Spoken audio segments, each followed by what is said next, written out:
इस वक्त की बड़ी खबर जो है आपको बता दें, क्योंकि ईरान ने युद्ध विराम करने से इनकार कर दिया है और ये कहा है कि वो अब भी 6 महीने तक इजराइल और अमेरिका का सामना कर सकता है। ये बयान दिया है ईरान के विदेश मंत्री अब्बास अरागची ने, जिन्होंने कहा है कि इस युद्ध में सीज फायर नहीं होगा, बल्कि इस युद्ध का सीधा अंत होगा और अमेरिका को ईरान को इस युद्ध का मुआवजा देना होगा। जब तक मुआवजा नहीं मिलेगा तब तक ईरान इस युद्ध का अंत नहीं होने देगा। अल जजीरा को दिए इंटरव्यू में विदेश मंत्री अब्बास अरागची ने यह भी कहा कि ईरान को अमेरिका पर बिल्कुल भरोसा नहीं है। उन्होंने यह भी कहा कि स्ट्रेट ऑफ हॉर्मुज का भविष्य ईरान और ओमान दोनों मिलकर तय करेंगे। तीसरे देश को दखल नहीं देने दिया जाएगा।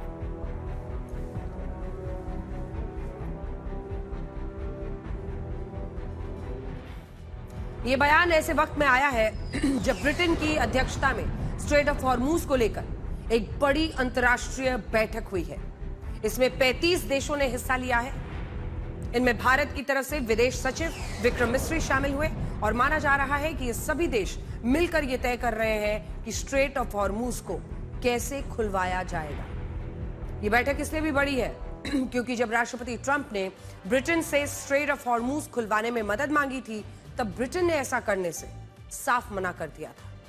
इसके बाद राष्ट्रपति ट्रंप ने ब्रिटेन के प्रधानमंत्री कीर स्टारमर की आलोचना भी की थी और यह कहा था कि अब अगर ब्रिटेन को स्ट्रेट ऑफ हॉर्मुज खुलवाना है तो खुद खुलवाए, खुद वहां जाए, इसे खुद ही खुलवा ले। लेकिन बड़ी बात यह है कि अमेरिका ने स्ट्रेट ऑफ हॉर्मुज खुलवाने के लिए दुनिया को इकट्ठा करने की कोशिश की तो कोई नहीं आया। सबने राष्ट्रपति ट्रंप को साफ साफ ना कह दिया। नेटो ने भी राष्ट्रपति ट्रंप से किनारा कर लिया। लेकिन जब इसी मुद्दे पर ब्रिटेन ने अंतर्राष्ट्रीय बैठक बुलाई है तो इसमें 35 देश आ गए और इससे यह पता चलता है कि इस युद्ध में अमेरिका को अलग थलग कर दिया गया है। 35 देशों में शामिल होने वाला देश भारत भी है। अब तक अमेरिका को दुनिया की सबसे बड़ी महाशक्ति सिर्फ उसकी अर्थव्यवस्था की वजह से नहीं माना गया। अमेरिका को सुपर पावर बनाने में जो भूमिका डॉलर ने निभाई, वही भूमिका अमेरिका के आधुनिक हथियारों की भी रही। इन्हीं हथियारों के कारण पूरी दुनिया में अमेरिका का एक भौकाल बना। उसके सैन्य वर्चस्व को लगभग सभी देशों ने स्वीकार किया। दुनिया के 80 से ज्यादा देशों ने अपनी जमीन पर अमेरिका को उसके सैन्य ठिकाने बनाने की इजाजत दी। यह सोचा गया कि अमेरिका से सुरक्षा की गारंटी मिलना एक बहुत बड़ी कूटनीतिक जीत है और इस युद्ध से पहले तक अमेरिका के लिए सब कुछ अच्छा चल रहा था। अमेरिका के हथियारों पर किसी को कोई शक तक नहीं था। लेकिन फिर ईरान की एंट्री हुई। उसके सस्ते हथियारों ने अमेरिका के महंगे और चर्चित हथियारों को आईना दिखा दिया। आज भी इस युद्ध से कुछ ऐसी तस्वीरें निकल कर आई हैं जो अमेरिकी सेना को पूरी दुनिया में शर्मसार कर रही हैं। ये तस्वीरें इराक के एरबिल से आई हैं, जहां ईरान ने एक ऐसी ऑयल फैसिलिटी को निशाना बनाया जिसका मालिकाना हक इंग्लैंड के पास है। इस पर ईरान के शाहिद ड्रोन से हमला हुआ, जिसे अमेरिका के F-15 फाइटर जेट ने हवा में इंटरसेप्ट कर दिया। ये जो हम वीडियो आपको दिखा रहे हैं, ये डॉग फाइट सबको हैरान कर रहा है। करीब से देखिए, आसमान में दोनों के बीच डॉग फाइट। एक तरफ है अमेरिका का F-15 फाइटर जेट, जिसको शाहिद ड्रोन का पीछा करते हुए देखा गया। किसी ने नहीं सोचा था कि इस एरियल चेज में 40 लाख रुपए का शाहिद ड्रोन अपने से 2257 गुना महंगा 903 करोड़ रुपए के F-15 फाइटर जेट को चकमा दे देगा। F-15 फाइटर जेट की अधिकतम स्पीड जानते हैं? 1930 किलोमीटर प्रति घंटा, जबकि शाहिद ड्रोन इसकी स्पीड है वही, मतलब आप सोचिए अगर आप फुल स्पीड में कार चला रहे हैं 90 किलोमीटर के आसपास प्रति घंटा हाईवे पर, तो उससे डबल 185 किलोमीटर प्रति घंटा, इतनी स्पीड है। कंपैरिजन में देख लीजिए, 1930 किलोमीटर प्रति घंटा, 185 किलोमीटर प्रति घंटा।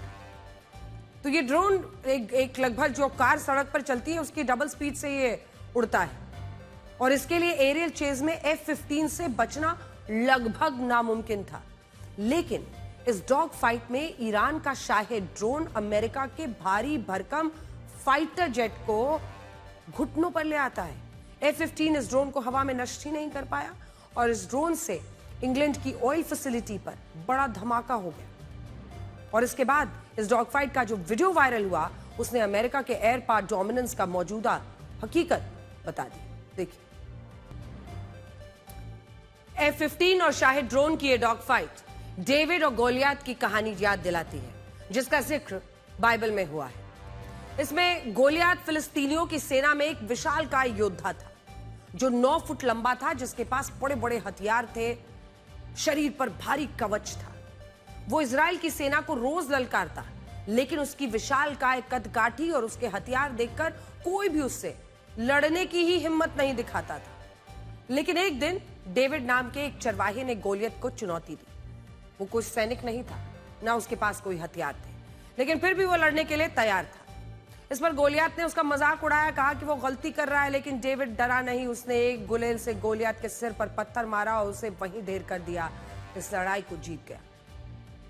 आज भी इस युद्ध में बिल्कुल आप देख रहे हैं जो परिस्थिति है, F-15 के सामने शाहिद ड्रोन, ईरान का शाहिद ड्रोन डेविड बनकर निकला, जिसने अमेरिका के गोलियात जैसे विशालकाय लड़ाकू विमान F-15 को हरा दिया और यह अमेरिका के सैन्य वर्चस्व की भी आसमान में हार हुई।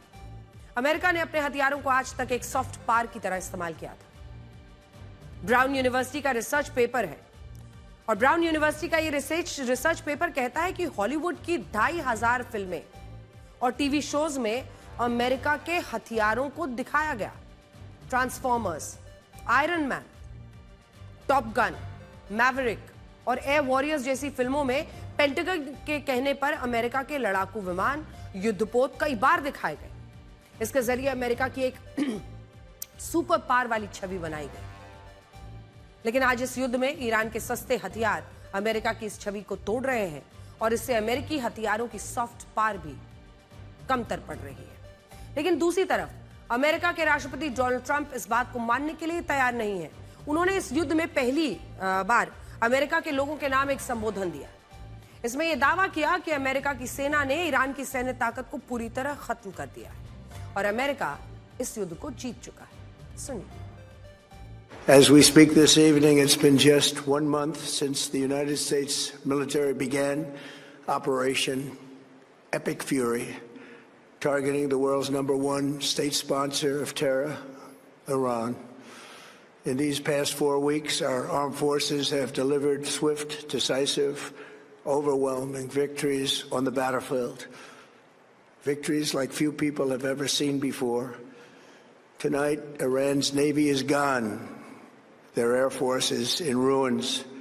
Their leaders, most of them terrorist regime they led, are now dead. Their command and control of the Islamic Revolutionary Guard Corps is being decimated as we speak. Their ability to launch missiles and drones is dramatically curtailed, and their weapons, factories, and rocket launchers are being blown to pieces. Very few of them left. Never in the history of warfare has an enemy suffered such clear and devastating large-scale losses in a matter of weeks. Our enemies are losing in America, as it has been for 5 years under my presidency, is winning, and now winning bigger than ever before. अगर राष्ट्रपति Trump के मुताबिक Iran की सैन्य ताकत खत्म हो चुकी है, तो वो तबाह हो चुका है, तो फिर अमेरिका को इस युद्ध में 21 दिन और क्यों चाहिए? आखिर इन 21 दिनों में अमेरिका ऐसा क्या करना चाहता है जो वो पिछले 34 दिनों में नहीं कर पाया? ये सवाल पूछे जा रहे हैं। पेंटागन के मुताबिक उसने मिडिल ईस्ट के क्षेत्र में A-10 अटैक प्लेन्स की संख्या दोगुनी करने का फैसला ले लिया है। तो जब सब कुछ बर्बादी हो गया है, वो ध्वस्त हो चुके हैं, सबसे बड़ा नुकसान पूरे विश्व के तमाम युद्ध में किसी एक देश को हुआ है तो वो ईरान को हुआ है, हो चुका है अगर ये सब, तो फिर इसकी क्या जरूरत है? और आगे के 2-3 सप्ताह क्यों? ये कोई आम फाइटर जेट नहीं है जिससे A-10 की हम बात कर रहे हैं। इसे खास तौर पर जमीन पर लड़ाई यानी ग्राउंड वॉरफेयर के लिए बनाया गया है, जिनकी अब संख्या अमेरिका बढ़ा रहा है। जब जमीन पर युद्ध लड़ा जाता है, तब इन्हीं अटैक प्लेन्स की मदद से दुश्मन के टैंक, दुश्मन की गाड़ियों, दुश्मन के बंकर्स, दुश्मन के सैनिकों पर सटीक हमले किए जाते हैं। अभी मिडिल ईस्ट में अमेरिका के लगभग 12 A-10 अटैक प्लेन्स हैं, लेकिन अब उन्हें बढ़ाकर 30 की संख्या किया जा रहा है, यानी 30 प्लेन्स होंगे। सवाल यही है कि क्या यह लड़ाई हवा से जमीन पर शिफ्ट हो रही है, और क्या इसीलिए राष्ट्रपति ट्रंप 21 दिन और मांग रहे हैं? पश्चिमी मीडिया का दावा है कि यह लड़ाकू विमान जमीन से कम ऊंचाई पर उड़ता है और इसकी गति काफी धीमी होती है, जिसके कारण इसे समुद्री इलाकों में ज्यादा इस्तेमाल किया जाता है। इससे यह आशंका बढ़ जाती है कि कहीं अमेरिका खार्ग आइलैंड में तो इन अटैक प्लेन्स का इस्तेमाल नहीं करने वाला है। अमेरिका ने अपने 2 अटैक एयरक्राफ्ट भी मिडिल ईस्ट में भेजे हैं, जिन्हें EA-37B compass call electronic attack aircraft कहा जाता है। आपको याद होगा, आज से करीब 1.5-2 महीने पहले हम लोग लगातार आपको यह खबर बता रहे थे कि अमेरिका का जहाज USS एब्राहम लिंकन बहुत करीब पहुंच चुका है इसी हॉर्मूज के, और देखिए वहां से ये शक जाहिर शुरू होना लगा कि जिस तरह की तैयारी अमेरिका कर रहा है, क्या वो बड़ा कदम उठाएगा, ईरान पर हमला करेगा, और ये वाकई हो गया। और अब इन A-10 अटैक प्लेन्स की गिनती में इजाफा साफ इशारा कर रहा है कि क्या अब खार्ग आइलैंड पर डोनाल्ड ट्रंप अटैक करवाने वाले हैं। अमेरिका की वायुसेना को पिछले साल ही पहली बार ऐसे 5 एयरक्राफ्ट मिले थे, जिनमें से 2 एयरक्राफ्ट को अब मिडिल ईस्ट में लाया जा रहा है। इनका काम ही है दुश्मन के जो रडार्स हैं, उनका जो पूरा कम्युनिकेशन सिस्टम है, नेविगेशन सिस्टम है, दूसरे सिग्नल्स हैं, उनको जैम कर देना। और ये एयरक्राफ्ट भी तब इस्तेमाल होते हैं जब किसी जगह पर हवा के रास्ते सेना को भेजने की तैयारी चल रही हो। यह तैनाती इसी बात का संकेत है कि राष्ट्रपति ट्रंप को इस युद्ध को खत्म करने के लिए 21 दिन और क्यों चाहिए। हो सकता है वो हवा के रास्ते ईरान पर जमीनी हमले करने और फिर वापस लौटने की योजना बना रहे हो। सुनिए। Thanks to the progress we've made, I can say tonight that we are on track to complete all of America's military objectives shortly, very shortly. We are going to hit them extremely hard over the next 2 to 3 weeks. We're going to bring them back to the Stone Ages where they belong. In the meantime, discussions are ongoing. Regime change was not our goal. We never said regime change, but regime change has occurred because of all of their original leaders' death. They're all dead. हालांकि Iran की Islamic revolutionary guard corps के प्रवक्ता इब्राहिम जोल्फगारी ने कहा है कि Iran की सैन्य ताकत को खत्म करने का दावा गलत है। यह युद्ध तभी समाप्त होगा जब अमेरिका सरेंडर करेगा। इसके अलावा ईरान की संसद के स्पीकर मोहम्मद बाकर गालिबाफ ने कहा है कि अगर अमेरिका जमीन के रास्ते हमला करता है तो ईरान के 70 लाख युवा इस युद्ध में शामिल होने के लिए तैयार हैं। ईरान के पास 10 लाख सैनिकों की फौज है, लेकिन मोहम्मद बाकर गालिबाफ का दावा है कि उनके देश के 70 लाख लोगों ने जमीनी युद्ध में हिस्सा लेने की इच्छा जताई है। देखिए, आज राष्ट्रपति ट्रंप के संबोधन का मकसद ही था अमेरिका के लोगों को यह बताना कि ईरान के खिलाफ यह युद्ध क्यों जरूरी था और इसे टाला क्यों नहीं जा सकता। लेकिन हकीकत में इस 19 मिनट के संबोधन में राष्ट्रपति ट्रंप ने कोई नई बात नहीं कही। इस संबोधन को सुनने के बाद ऐसा लगा कि राष्ट्रपति ट्रंप ट्रूथ सोशल पर लिखे अपने पोस्ट को पढ़कर सुना रहे हैं। ये वही पोस्ट हैं जिनके जरिए अब तक राष्ट्रपति ट्रंप ने ईरान से लेकर यूरोपीय देश, नेटो देशों को उकसाने भड़काने की कोशिश की। इससे ऐसा भी लगता है कि क्या राष्ट्रपति ट्रंप दुनिया में वर्ल्ड वॉर कराना चाहते हैं। वो नेटो देशों को कागजी शेर बताकर उन्हें स्ट्रेट ऑफ हॉर्मूज में जंग छेड़ने की चुनौती देते हैं। वो कहते हैं जिसका तेल फंसा है खुद ही जाओ, खुद लड़ो, खुद निकालो, खुद ही जाके हॉर्मूज खुलवाओ। यूरोपीय देशों को कायर बताकर उन्हें इस बात के लिए उकसाते हैं कि उन्हें भी इस युद्ध में शामिल हो जाना चाहिए। ब्रिटेन, फ्रांस और जर्मनी से कहते हैं कि क्या उनकी सेना में इतनी भी हिम्मत नहीं है कि वो समुद्री मार्ग खुलवा पाए। इजराइल को भी इस युद्ध को जारी रखने के लिए प्रोत्साहित करते हैं। एशिया के देशों से कहते हैं कि अगर उन्हें स्ट्रेट ऑफ हॉर्मूज के रास्ते कच्चा तेल और गैस चाहिए, खुद आकर इस रास्ते को खुलवा ले। और खाड़ी देशों से कहते हैं कि यह युद्ध उनका भी है और उन्हें भी इसमें हिस्सा लेना होगा। अब इन बयानों से कहीं से ये नहीं लगता कि राष्ट्रपति ट्रंप युद्ध की आग को बुझा रहे हैं। इससे तो ऐसा ही लगता है कि वो इस आग में और ज्यादा तेल छिड़क रहे हैं। और वो शायद ये नहीं चाहते कि ये युद्ध सिर्फ अमेरिका का युद्ध बने। शायद वो चाहते हैं कि ये युद्ध पश्चिमी देशों का भी युद्ध बन जाए, नेटो देशों का युद्ध बन जाए, एशियाई देशों का युद्ध बने, खाड़ी के देश भी इसका हिस्सा बन जाए। एक ऐसा वर्ल्ड वॉर छिड़ जाए जिसकी लपटें सिर्फ अमेरिका को महसूस ना हो। इसके अलावा राष्ट्रपति ट्रंप पूरी दुनिया को कंफ्यूज करके रखना चाहते हैं। आज उन्होंने कहा कि अमेरिका 2 से 3 हफ्तों में इस युद्ध से बाहर निकल जाएगा, लेकिन इसके बाद यह भी कहा कि इन 2 से 3 हफ्तों में अमेरिका ईरान को स्टोन एज यानी पाषाण युग में पहुंचाने वाला है।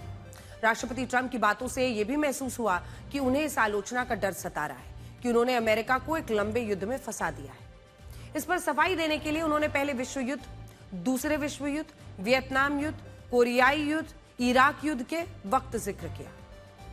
ये कहा कि ये सारे युद्ध कई साल तक चले, जबकि ईरान युद्ध को अभी 1 महीना ही हुआ है।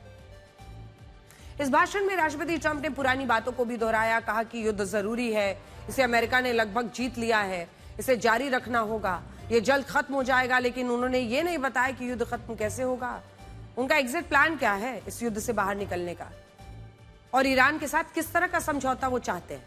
देखिए, राष्ट्रपति ट्रंप पहले कह रहे थे कि अमेरिका और ईरान के बीच बातचीत चल रही है, लेकिन इस भाषण में, ये जो संबोधन था उसका, इस संबोधन में उन्होंने बातचीत या कूटनीति का कोई जिक्र ही नहीं किया, और इस बात को पूरी दुनिया ने नोट किया। राष्ट्रपति ट्रंप बार बार कहते रहे कि ईरान की नौसेना खत्म हो चुकी है, वायुसेना, मिसाइल सिस्टम कमजोर हो चुका है, ईरान का रक्षा ढांचा ही तबाह हो गया है। लेकिन हकीकत क्या है? हकीकत तो यह है कि इस भाषण के खत्म होते ही ईरान ने इजराइल पर फिर से मिसाइल हमला किया, और इन तस्वीरों ने राष्ट्रपति ट्रंप के दावों पर फिर से प्रश्न चिन्ह लगा दिया। तो इधर ट्रंप का भाषण चल रहा था, उधर ईरान इजराइल पर ऐसा हमला कर रहा था। इस भाषण में राष्ट्रपति ट्रंप ने यह भी कहा कि उनका मकसद ईरान में रिजीम चेंज का नहीं था, लेकिन फिर भी ये रिजीम चेंज हो गई क्योंकि ईरान के सभी पुराने नेता इस युद्ध में मारे गए। हालांकि सच क्या है? सच तो यह है कि ईरान की व्यवस्था अब भी कायम है। इस्लामिक रेवोल्यूशनरी गार्ड कॉर्प्स इस युद्ध को जारी रखने की बात ही कर रहा है। राष्ट्रपति ट्रंप इस भाषण के जरिए अमेरिका की जनता को यह विश्वास दिलाना चाहते थे कि अमेरिका अगर ये युद्ध नहीं लड़ता तो ईरान परमाणु हथियार बना लेता। उन्होंने कहा कि ईरान परमाणु हथियार बनाने वाला था, उसका इस्तेमाल कर सकता था, इसलिए यह युद्ध जरूरी था। लेकिन विरोधाभास यह है कि पिछले साल जब अमेरिका ने ईरान पर B-2 बॉम्बर विमानों से हमले किए थे, तब भी उन्होंने कहा था कि अमेरिका ने ईरान के परमाणु कार्यक्रम को खत्म कर दिया, और आज भी वो यही कह रहे हैं कि अमेरिका ने ईरान के परमाणु कार्यक्रम को खत्म कर दिया। आप खुद सोचिए कि आखिर ये कौन सा परमाणु कार्यक्रम है जो हर कुछ महीने पर खत्म करना पड़ रहा है डोनाल्ड ट्रंप को, जो खत्म होने के बाद फिर से जीवित हो जा रहा है, और राष्ट्रपति ट्रंप इसे आधार बनाकर युद्ध के फैसले को सही ठहराते हैं। सुनिए। Our objective was the destruction of Iran's nuclear enrichment capacity and a stop to the nuclear threat posed by the world's #1 state sponsor of terror. Tonight, I can report to the world that the strikes were a spectacular military success. Iran's key nuclear enrichment facilities have been completely and totally obliterated. Iran, the bully of the Middle East, must now make peace. If they do not, future attacks will be far greater and a lot easier. The nuclear sites that we obliterated with the B-2 bombers have been hit so hard that it would take months to get near the nuclear dust, and we have it under intense satellite surveillance and control. If we see them make a move, even a move for it, we'll hit them with missiles very hard again. We have all the cards, they have none. India today ने Iran के Isfahan शहर की satellite तस्वीरें जुटाई हैं। अब इसको देखना जरूरी है, जिनका अध्ययन करने पर यह पता चलता है कि राष्ट्रपति ट्रंप ने ना तो पिछले साल सच बोला था और ना ही आज वो सच बोल रहे हैं। इस्फहान में जो न्यूक्लियर साइट्स हैं वो जमीन से 400 मीटर या 1300 फीट नीचे हो सकती हैं। अमेरिका के पास ऐसा कोई बॉम्ब ही नहीं है जो इतनी गहराई तक पहुंच सके। अमेरिका ने अब तक जितने भी बंकर बस्टर बॉम्ब्स गिराए हैं वो जमीन के नीचे ज्यादा से ज्यादा 60 मीटर और कंक्रीट में 18 मीटर नीचे की ही धमाका कर सकते हैं। और यही कारण है कि ईरान ने जो 60% यूरेनियम एनरिच किया है वो अब भी ईरान के पास है, पूरी तरह सुरक्षित है, और भविष्य में ईरान इससे परमाणु हथियार भी बना सकता है। लेकिन यह जानकारी राष्ट्रपति ट्रंप के एजेंडे को सूट नहीं करती, इसलिए वो इस पर सच कुछ नहीं बताते। लेकिन आपको भी याद होगा कि जो 15 शर्तें अमेरिका ने पहले रखी थी ईरान के सामने में, उनमें एक यही था कि उसका जो एनरिच्ड यूरेनियम है वो अमेरिका को सौंप दे। यहां एक विरोध यानी सौंप दे, यानी वो तबाह नहीं हुआ है, नष्ट नहीं हुआ है। यहां एक विरोधाभास ये भी है कि जब राष्ट्रपति ट्रंप ने कहा कि अमेरिका ने ईरान के परमाणु कार्यक्रम को पूरी तरह खत्म कर दिया है, तब उसके कुछ ही देर बाद इस्फहान में फिर से हमले हुए। इन हमलों में अमेरिकी दावों की फिर से पोल खुल गई। सुनिए, देखिए। राष्ट्रपति ट्रंप का यह भी कहना है कि स्ट्रेट ऑफ हॉर्मूज अमेरिका की समस्या नहीं है। उन्होंने कहा कि जो देश इस रास्ते से तेल आयात करते हैं वो या तो अमेरिका से कच्चा तेल खरीद लें या खुद जाकर इस रास्ते को खुलवाएं। सुनिए। The countries of the world that do receive oil through the Hormuz Strait must take care of that passage. They must cherish it. They must grab it and cherish it. They can do it easily. We will be helpful, but they should take the lead in protecting the oil that they so desperately depend on. So to those countries that can't get fuel, many of which refuse to get involved in the decapitation of Iran, we had to do it ourselves. I have a suggestion. Number one, buy oil from the United States of America. We have plenty. We have so much. And number two, build up some delayed courage. Should have done it before. Should have done it with us, as we asked. Go to the strait and just take it. Protect it. Use it for yourself. युद्ध के पहले Hormuz, straight of Hormuz खुला हुआ था। इन्होंने हमला किया, इसकी वजह से ये स्ट्रेट ऑफ हॉर्मूज बंद हुआ है, इनकी वजह से, और खुलवाएं बाकी देश। बहरहाल, मैं आपको बड़ी स्क्रीन पर दिखाती हूं कि स्ट्रेट ऑफ हॉर्मूज के बंद होने से राष्ट्रपति ट्रंप खुश क्यों होंगे और क्यों उनको लगता है कि ये उनकी समस्या है, भाई हम इसमें क्यों हैं। ये नंबर्स बहुत ध्यान से देखिएगा। हमने बहुत मेहनत से ये ग्राफिक्स आपके लिए बताए हैं क्योंकि इससे आपको पता चलेगा हॉर्मूज में तेल और गैस, इराक का, हम आपको देखिए हॉर्मूज की तरफ ले जा रहे हैं, यानी इराक से, बसरा से 18%, जूम इन कीजिए, 18% यहां से जा रहा है। तो स्ट्रेट ऑफ हॉर्मूज में 28% तेल और गैस सऊदी अरब से आता है। एक एक करके हर देश का थोड़ा सा जूम इन कर लीजिए। ये देखिए यहां पे, ये सऊदी अरब है जहां से 28% रास तनूरा से आता है। कहां से कितना आता है तेल और गैस, ये हम बता रहे हैं। ये जहाजों में लदकर, ये सब जो शिप्स हम आपको दिखा रहे हैं, ये छोटे छोटे शिप्स, बड़े बड़े शिप्स जो यहां पर छोटे लग रहे हैं, वो उतना है। तो सऊदी अरब का 28% जा रहा है यहां से, ईरान का 11%, इराक का 18% और कुवैत का 11%। अब ये देखिए, आइए आगे बढ़िए, ठीक है। बहरीन का भी आप देख रहे आता है, कतर का 14%, यूएई का भी 14%। तो ये सारा तेल और गैस आ रहा है। अब ये स्ट्रेट ऑफ हॉर्मूज को क्रॉस करते हैं। स्ट्रेट ऑफ हॉर्मूज को क्रॉस करने के बाद ये जाता कहां है, तो वो आपको बताते हैं। यहां से जो तेल और गैस आ रहा है वो जाता है यूरोप और अन्य देशों में 13%, एशिया में 80%। वापस आइए यहां पे, ये सबसे बड़ा नंबर है।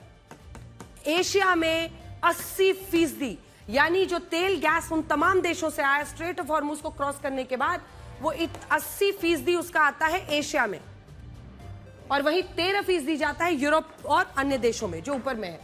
अमेरिका को जानते हैं कितना जाता है, सिर्फ 7%। जूम इन कीजिए। एशिया को 80%, यूरोप को 13%, लेकिन सबसे कम अमेरिका को 7%। और वो पहले से कह रहे हैं कि मेरे पास तो बहुत तेल है, मुझसे तेल खरीदो। तो ये समस्या उनके लिए है ही नहीं, यानी हॉर्मूज का बंद होना अमेरिका के लिए चिंता का सबब है ही नहीं। और अगर रिस्क उन्होंने पहले देखे, भारत का 13% आता है और 25% चाइना का। अब ऐसे में जब सिर्फ 7% उनका जाता है, और खुद ही डोनाल्ड ट्रंप ये बता रहे हैं, उसके बाद आगे का दक्षिण कोरिया को 10%, जापान को 9%, दक्षिण पूर्व एशिया को 11% और अन्य एशियाई देशों को 10%। तो ये है पूरा फ्लो। एक बार फिर से जल्दी से आपको दिखा देते हैं। ये वाला पूरा हिस्सा है जो तेल और गैस आ रहा है। तो इराक से 18%, कुवैत से 11%, 28% सऊदी अरब से, और ऐसे ही करके 14% कतर और यूएई से, और 11% ईरान से। स्ट्रेट ऑफ हॉर्मूज को क्रॉस करते हैं। एशिया को 80% जाता है। थोड़ा और जूम इन कीजिए इस पर। एशिया को 80% जाता है, और वहीं 13% जाता है अन्य देशों को, अमेरिका को, यूरोप के देशों को। ये यूरोप और अन्य देश है। ये अमेरिका को 7%, 13% भारत को, चीन, चाइना को 25%, और ऐसे ही अन्य देशों को 11% और 10%। सिर्फ 7% जाता है। और खुद ही डोनाल्ड ट्रंप कह रहे हैं कि भाई उनके पास तो बहुत तेल है। वो कह रहे हैं कि दूसरे देश जिनको कमी पड़ रही है, नहीं मिल रहा है, तो अमेरिका से खरीदो। जब अमेरिका ने इस युद्ध को शुरू किया, तब उसने पहले उसने जरूर सोचा होगा कि अगर ईरान स्ट्रेट ऑफ हॉर्मूज को बंद किया तो क्या होगा। फैक्टर इन तो किया ही होगा, सबसे बड़ा रिस्क यही था। जब टीवी स्टूडियोज में हम लोग बता रहे थे कि सबसे पहले वो यही कर सकता है, तो अमेरिका ने तो इसका रिस्क एनालिसिस किया होगा, ये आकलन पहले कर लिया होगा, और उसी के बाद अमेरिका ने ये जोखिम उठाया, क्योंकि इस रास्ते के बंद होने से अमेरिका को उतना ज्यादा प्रॉब्लम होता हुआ दिख नहीं रहा, ना नुकसान होता हुआ दिख रहा। नुकसान तो चाइना, भारत जैसे देशों का है। ये वो देश हैं जिनकी आर्थिक विकास दर तेजी से बढ़ रही थी। यूरोप के देश एशिया के देशों से पिछड़ रहे थे, लेकिन इस संकट के कारण अब इन देशों की अर्थव्यवस्थाओं को झटका लगेगा। लेकिन राहत की बात यही है कि ईरान ने भारत के लिए रास्ता खोलने की, शिप्स को जाने की इजाजत दी है, रशिया के लिए इजाजत दी है। यह स्थिति तो राष्ट्रपति ट्रंप के पक्ष में ही जाएगी अगर चाइना, भारत, ऐसे तमाम देश, क्योंकि वो देख रहे हैं कि किस तरह का इकोनॉमिक ग्रोथ, किस तरह की अर्थव्यवस्था की रफ्तार इस वक्त दिख रही है। आखिर एशियाई देश कमजोर रहे, ये कोशिश तो अमेरिका कई सालों से करता आ रहा है, और अब ईरान ने अमेरिका का काम आसान ही किया है। ईरान ने स्ट्रेट ऑफ हॉर्मूज को यही सोचकर बंद किया कि वो इस युद्ध को पूरी दुनिया के लिए महंगा बनाएगा। दुनिया में कच्चे तेल और गैस की आपूर्ति बाधित होगी तो इससे अमेरिका पर दबाव बनेगा। लेकिन अमेरिका ने क्या किया? अमेरिका ने इस दबाव को लिया ही नहीं, मतलब जो कहते हैं ना, लोड ही नहीं लिया। इसे उन देशों पर डाल दिया जिनका कच्चा तेल इस समुद्री मार्ग से आता है, कह रहे हैं जाइए खुद ही खुलवाइए। अब अगर अमेरिका इस युद्ध से बाहर निकल जाता है और ईरान फिर भी इस रास्ते को बंद रखता है, तो इससे ईरान पूरी दुनिया का बुरा बन जाएगा। दुनिया यही कहेगी कि जब अमेरिका युद्ध छोड़कर निकल गया, तब इस रास्ते को क्यों बंद रखना चाहते हो? इससे बिना हथियार चलाए ये समुद्री मार्ग भी खुल जाएगा और अमेरिका ईरान की ब्लैकमेलिंग और उसके दबाव से भी मुक्त हो जाएगा। संक्षेप में कहे तो स्ट्रेट ऑफ हॉर्मूज अमेरिका की दुखती रग नहीं है, बल्कि ये एशिया और एशिया के देशों की दुखती रग है। इसमें एशिया के देशों का नुकसान है। वैसे इस युद्ध में अब तक अमेरिका का ज्यादा नुकसान कितना हुआ? अमेरिका में तेल गैस जरूर महंगा हुआ, लेकिन इस युद्ध के खत्म होते ही कीमतें अपने आप नीचे आ जाएंगी। इस युद्ध पर अमेरिका ने जो $36 बिलियन खर्च किए, उसका भी अमेरिका की अर्थव्यवस्था पर ज्यादा असर नहीं होगा। ये पैसा अमेरिका की कुल जीडीपी का जानते हैं कितना है? 0.118%। सोचिए, उल्टा इस युद्ध ने तेल और गैस के दाम बढ़ाकर कई देशों के इंपोर्ट बिल्स को बढ़ा दिया है। इंपोर्ट बिल बढ़ेंगे और इंपोर्ट बिल बढ़ने से डॉलर की मांग बढ़ रही है। फायदा किसको? अमेरिका। इस वजह से डॉलर लगातार मजबूत हो रहा है। पश्चिमी मीडिया तो डॉलर को इस युद्ध का असली विनर बता रही है और कई देशों की जो करेंसी है वो टूट रही है इसके आगे। इस युद्ध में डॉलर 2.3% मजबूत हुआ, जबकि यूरो 2.2% कमजोर हुआ, पाउंड 1.9% कमजोर हुआ, जापानीज येन 1.8% कमजोर हुआ, चाइना का युआन 1% कमजोर हुआ, भारत का रुपया 2.5% कमजोर हुआ। यानी अमेरिका तो मस्त है, लेकिन दुनिया इस युद्ध से पस्त है। अंतर्राष्ट्रीय बाजार में कच्चा तेल प्रति बैरल 45% महंगा हो चुका है। ब्रेंट क्रूड इंडेक्स में एक बैरल कच्चा तेल 60% महंगा हो चुका है। WTI इंडेक्स में कच्चा तेल 50% महंगा हुआ है। इस युद्ध के कारण पूरी दुनिया के शेयर मार्केट में निवेशकों के 1070 लाख करोड़ रुपए डूब चुके हैं। भारत की बात करें तो शेयर मार्केट में अब तक इस युद्ध की वजह से 51,70,000 करोड़ रुपए डूब गए। चाइना के शेयर मार्केट में लोगों के 52 लाख करोड़ रुपए डूब गए। यूनाइटेड नेशंस की नई रिपोर्ट के मुताबिक इस युद्ध से मिडिल ईस्ट को $100 बिलियन यानी 9,30,000 करोड़ रुपए का नुकसान तो हो चुका, और यह युद्ध पूरी दुनिया के 40 लाख लोगों के को भूखमरी में धकेलने वाला है। और इसमें अमेरिका का क्या नुकसान हुआ? सोचिए, और अगर युद्ध लड़ भी रहे तो इजराइल और ईरान में लगातार बमबारी हो रही है। दोनों जगहों पर लोग मारे जा रहे हैं, सबसे ज्यादा ईरान में, लेबनान में। लेकिन अमेरिका कम से कम इस तरह का डायरेक्ट मिसाइल या अटैक थ्रेट तो बिल्कुल ही नहीं है। नुकसान उन देशों का है जिनका इस युद्ध से कोई लेना देना नहीं है। यही कारण है कि आज पूरी दुनिया राष्ट्रपति ट्रंप से परेशान हो चुकी है। पूरी दुनिया के लोग राष्ट्रपति ट्रंप से तंग आ कर जानते हैं गूगल पर क्या सर्च कर रहे हैं? वो ये सर्च कर रहे हैं, हम आपको गूगल सर्च के ट्रेंड्स बता रहे हैं, वो ये सर्च कर रहे हैं कि और कितने दिनों तक अमेरिका के राष्ट्रपति रहने वाले हैं डोनाल्ड ट्रंप। मैं आपको बड़ी स्क्रीन पर दिखाती हूँ, बहुत दिलचस्प है। मतलब ये देखकर हम लोग भी हैरान रह गए कि इस युद्ध को लेकर लोगों में इतनी खींच आ गई है कि वो ये गिनना चाहते हैं कि कितने दिन रहेंगे साहब ऑफिस में।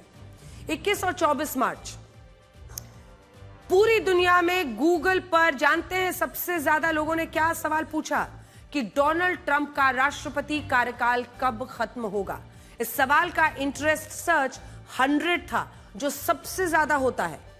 पूरी दुनिया ही नहीं, भारत के लोग भी गूगल पर यही सर्च कर रहे थे कि ट्रंप कब तक अमेरिका के राष्ट्रपति रहेंगे। भारत में 29 मार्च से 1 अप्रैल के बीच इस सवाल का इंटरेस्ट सर्च 100 था, और अमेरिका में भी लोग गूगल से यही सवाल पूछ रहे हैं कि वहां भी 29 सवाल को इसका इंटरेस्ट सर्च 100 दर्ज हुआ है 29 तारीख को। तो इस तरह से, और जो कीवर्ड्स लोग लिख रहे हैं ये एआई जनरेटेड है।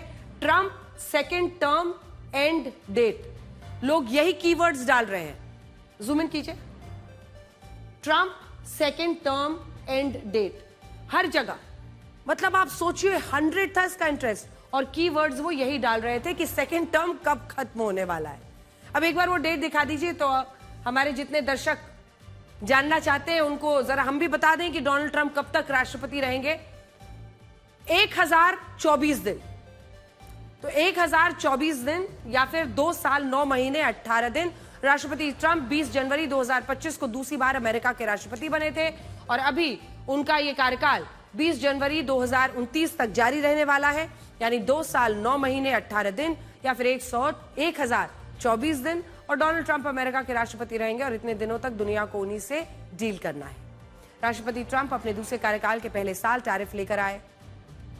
टैरिफ चारों तरफ तमाम देशों पर एक दहशत फैलाने की कोशिश की। टैरिफ को उन्होंने अपना हथियार बनाया, जिससे पूरी दुनिया में व्यापारिक टकराव बढ़ा। इसके बाद 2026 में वेनेजुएला, ईरान दोनों जगह युद्ध लेकर आए, और ये साल तो अभी शुरू ही हुआ है, अभी तो अप्रैल की 2 तारीख आई है। इसके बाद 2027 और 2028 में भी दुनिया को डोनाल्ड ट्रंप से डील करना है, और इसलिए ये 1024 दिन दुनिया के लिए आसान नहीं होने वाले हैं। आज भी राष्ट्रपति ट्रंप के भाषण के बाद कच्चे तेल की कीमतें $111 प्रति बैरल हो गई, फिर से ऊपर। पूरी दुनिया में अस्थिरता है, अनिश्चितता है। ईरान और उसके प्रॉक्सी संगठन हिजबुल्लाह और हुती भी अपने हमलों को नई गति दे रहे हैं। आज हिजबुल्लाह ने दक्षिणी लेबनान में इजराइल की सेना पर हमले किए, जिसमें इजराइल के आर्मर्ड पर्सनल कैरियर को निशाना बनाया गया। इसका एक वीडियो भी जारी किया गया है। ईरान की सेना ने इस जंग में अपने प्रॉक्सी संगठन हुती और हिजबुल्लाह के संघर्ष की जमकर तारीफ की, उनका खुला समर्थन किया। साथ ही कहा कि यह संगठन रेजिस्टेंस फ्रंट का आधार है। सुनिए। इस तनाव के बीच कुर्द लड़ाकों ने भी धमकी दी कि ईरान को खतरे में डालने वाली कोई भी गतिविधि बर्दाश्त नहीं की जाएगी, और यह चेतावनी ऐसे समय में आई जब ईरान और इराक के कुर्दिस्तान क्षेत्र की सीमाओं पर सैन्य हलचल है और तनाव बढ़ा हुआ है। और यही हरकतें हैं ईरान की जो आज उसको इस कगार पर लेकर आई है। अपने प्रॉक्सीज, हुती, हिजबुल्लाह, हमास, इराकी मिलिशिया, इन सब के जरिए जो वो प्रॉक्सी वॉर झेल करता रहा है इजराइल के खिलाफ, उसी की वजह से आज ये स्थिति बनी है कि इजराइल उसका जानी दुश्मन है, क्योंकि वो इजराइल में आतंकी हमले कराता है। दूसरी तरफ आईएईए से अपने न्यूक्लियर प्रोग्राम को दूर रखकर उसने पूरे विश्व में एक शक पैदा होने दिया, और उसी शक के सहारे आप देख रहे हैं कि आज डोनाल्ड ट्रंप ईरान की क्या हालत कर रहे हैं। अब आपको बताते हैं कि इजराइल के हमलों से बचने के लिए ईरान के सैन्य अधिकारियों ने कैसे चलता फिरता कमांड सेंटर बना लिया है। जब इजराइल ने लगातार ईरान की लीडरशिप और कमांडर्स को मारना शुरू किया और ईरान के रणनीतिक ठिकानों पर हमले किए, तो अब ईरान में फैसले लेने वाले अधिकारी ट्रेन में सफर करने लगे हैं और यहीं से कमांड देने लगे हैं। यानी उन्होंने हेडक्वार्टर्स के नष्ट होने के बाद अपने ठिकानों को रेलवे नेटवर्क पर ट्रांसफर कर लिया है। ट्रेन के डिब्बों में चलता फिरता हेडक्वार्टर बनाने के पीछे उनकी 2 खास रणनीति है। पहला, सैटेलाइट्स की नजर से बचना। दूसरा, अपनी लोकेशन को लगातार बदलते रहना ताकि इजराइल किसी खास जगह को टारगेट ना कर सके। ईरान के कमांडर्स ने अपनी रणनीति बदलते हुए मोबिलिटी को ही अपना सबसे बड़ा डिफेंस बनाया है। ट्रेनें लगातार चलती रहती हैं, एक मूविंग टारगेट को ट्रैक करना, उसे हिट करना मिसाइल या ड्रोन के लिए चैलेंज होता है। ईरान के हजारों किलोमीटर लंबे रेल नेटवर्क में एक ऐसी ट्रेन को ढूंढना जो लगातार अपनी दिशा और गति बदल रही हो, बहुत मुश्किल है। लेकिन इसके बाद भी इजराइल ने ईरान की सेना की इस नई रणनीति को ट्रैक कर लिया और ईरान की सेना के एक चलते फिरते हेडक्वार्टर यानी ट्रेन के डिब्बे पर सटीक हमला करके उसे तबाह कर दिया। अगर इजराइल का दावा सही है तो इससे यह भी पता चलता है कि ईरान अब सर्वाइवल मोड में है और इजराइल यह भी संदेश दे रहा है कि कोई जमीन के नीचे छिपे या ट्रेन में दौड़ता रहे कोई भी सुरक्षित नहीं है। ईरान ने आज एक और बड़ी खबर ने सबका ध्यान खींचा है। यह खबर पश्चिम बंगाल से है। पश्चिम बंगाल में चुनाव हो और कानून व्यवस्था बिगड़ने जैसी स्थिति ना बने, ऐसा कम ही होता है। इसी महीने 23 और 29 अप्रैल को पश्चिम बंगाल में 2 चरणों में वोटिंग होनी है। इससे पहले वहां पर फर्जी वोटर्स को हटाने के लिए एसआईआर यानी स्पेशल इंटेंसिव रिवीजन हो रहा है। चुनाव आयोग की कोशिश है कि 7 अप्रैल तक एसआईआर का काम जो है वो पूरी तरह से खत्म कर दिया जाए। लेकिन इस प्रक्रिया को रोकने और अधिकारियों को डराने के लिए मालदा में कल भयानक तांडव हुआ। भीड़ ने एसआईआर से जुड़े 7 न्यायिक अधिकारियों को, जुडिशियल ऑफिसर्स को 9 घंटे तक बंधक बनाकर रखा। इसका मतलब समझते हैं आप? ये न्यायिक अधिकारी चुनाव आयोग के लिए ऑब्जर्वर्स के तौर पर अपनी जिम्मेदारी निभा रहे थे। बंधक बनाकर रखे गए इन अधिकारियों को इस दौरान न पानी मिला, न खाना, और तो और उनकी सुरक्षा के लिए पश्चिम बंगाल पुलिस तक नहीं पहुंची। ये चुनाव अधिकारी किसी तरह से अपनी जान बचाकर बीडीओ ऑफिस में घंटों तक छिपे रहे। ये घटना मालदा के कालियाचक की है, जहां पर पिछले कई दिनों से एसआईआर की प्रक्रिया चल रही है, जिसमें फर्जी वोटर्स को हटाया जा रहा है। जिन पर संदेह है, जो संदेहास्पद कैटेगरी है, उनमें डाले गए वोटर्स का दोबारा वेरिफिकेशन किया जा रहा है। इस प्रक्रिया के दौरान खबर फैली कि अलग अलग गांव के 200 से 400 वोटर्स के नाम काट दिए गए। इस अफवाह को लेकर कल सुबह करीब 10 बजे हजारों लोगों की भीड़ कालियाचक के ब्लॉक डेवलपमेंट ऑफिस के बाहर पहुंच गई। ये लोग न्यायिक अधिकारियों से मिलने की कोशिश करने लगे। जब अधिकारी नहीं मिले, लोग भड़क गए और उसके बाद ये तांडव हुआ। उन्होंने आसपास के इलाकों की सड़कें जाम कर दी, बीडीओ ऑफिस को चारों तरफ से घेर लिया। इस दौरान सभी न्यायिक अधिकारी ऑफिस में ही फंसे रह गए। हालात इतने खराब थे कि इन न्यायिक अधिकारियों के साथ उस वक्त कुछ भी हो सकता था। रात करीब 11 बजे पुलिस और केंद्रीय सुरक्षा बल जब इन अधिकारियों को भीड़ के चंगुल से बचाने पहुंची, तो भीड़ ने पथराव शुरू कर दिया था।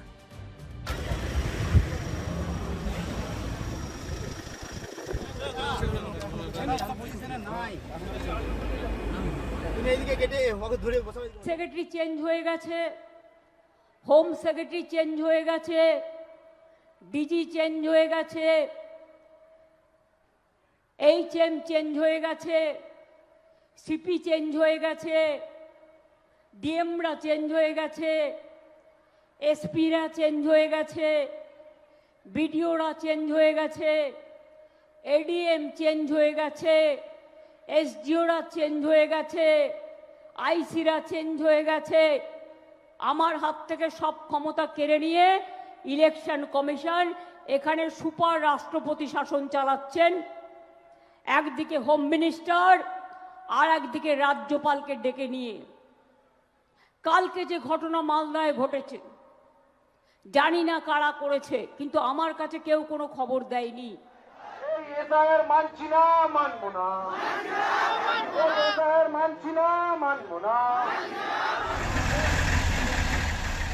জানা দিয়ে দেখো, জানা দিয়ে দেখো।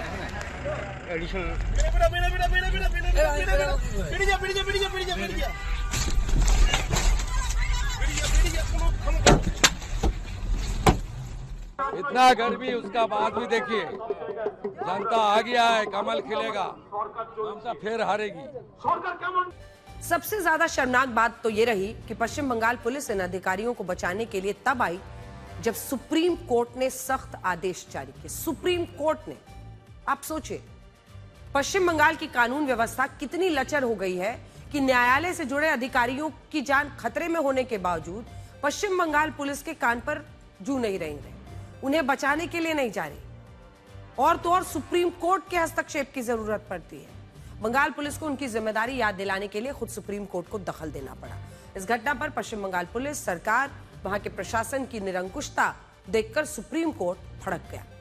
कोर्ट ने इस घटना को सुनियोजित साजिश माना है, ऑर्गेनाइज्ड कॉन्स्पिरेसी, और इसे न्यायपालिका और न्यायिक अधिकारियों को डराने की कोशिश कहा है। कोर्ट ने इस घटना पर पश्चिम बंगाल सरकार के रवैये को भी लचर बताया, क्योंकि अधिकारियों की जान बचाने के लिए उन्होंने कोई एक्शन ही नहीं लिया। सुप्रीम कोर्ट ने अधिकारियों की सुरक्षा और पश्चिम बंगाल में बन रहे हिंसक माहौल को देखते हुए सख्त आदेश जारी किए। सुप्रीम कोर्ट ने कहा कि मालदा केस की जांच सीबीआई और एनआईए से कराई जाए, इसकी रिपोर्ट सीधे कोर्ट को दी जाए। कोर्ट ने पश्चिम बंगाल के मुख्य सचिव, डीजीपी, मालदा के डीएम, एसएसपी को कारण बताओ नोटिस दे दिया है, शो कॉज नोटिस। कोर्ट ने इनसे पूछा कि घटना की सूचना मिलने के बाद तुरंत घटनास्थल पर क्यों नहीं गए थे। इन सभी अधिकारियों को 6 अप्रैल को कोर्ट में अब पेश होना है। कोर्ट ने चुनाव आयोग से कहा कि वो अधिकारियों की सुरक्षा का जिम्मा केंद्रीय सुरक्षा बलों को दे। केंद्रीय बलों को सुरक्षा सौंपने का मतलब यही है कि सुप्रीम कोर्ट को पश्चिम बंगाल पुलिस पर कोई भरोसा नहीं। और ये सब चुनाव के पहले हो रहा है। सुप्रीम कोर्ट चुनाव प्रक्रिया से जुड़े सभी अधिकारियों की सुरक्षा को लेकर चिंतित है। एसआईआर का काम 7 अप्रैल तक चलेगा और इसी महीने वोटिंग भी होनी है, जिसमें सैकड़ों चुनाव अधिकारियों की सुरक्षा दांव पर लग सकती है।